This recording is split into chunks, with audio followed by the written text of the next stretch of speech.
Ito mga idol, maulan pa rin. Bali meron tayo ditong moto push, no? Bali ang issue nito, hindi gumagana yung starter. Ngayon check natin yung fuse box nya. Sira na pala yung fuse box nya. Kaya nirekta muna natin siya. Tapos ito na, gumagana na siya. Gumagana yung starter motor. Kaso ang problema dito yung sa may bendix drive, sa may magneto. Ngayon kakalasin natin yan para makita natin kung sira na.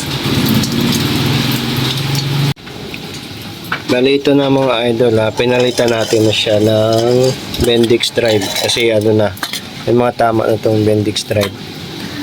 At ito na ikabit na natin at gumagana na siya. Yan, hindi na siya sumasama.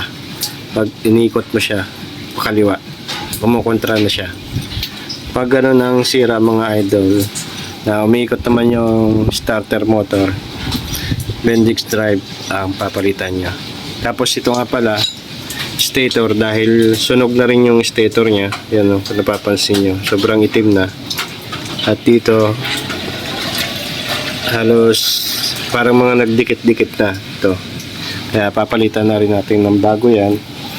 At ito lang yung gagamitin natin na brand. Dali lang naman isalpak yan. Siyempre, color coding lang. Tapos, siyempre, papalitan din natin ang bagong gasket. Bali, ito na mga idol, natapos na natin. Palitan natin. Tapos, palitan rin ng fuel cap. Ngayon, testing natin yan.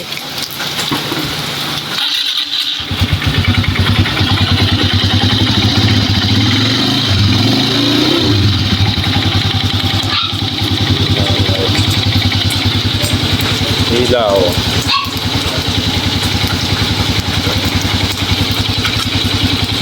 Na light.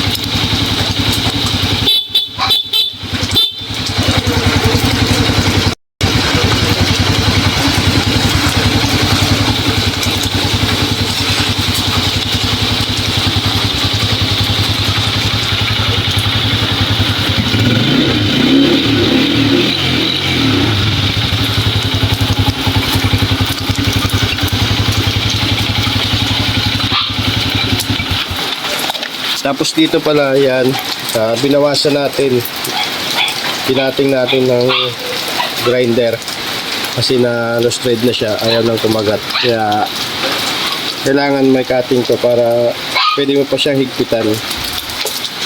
Ngayon okay na yan, makagat na siya.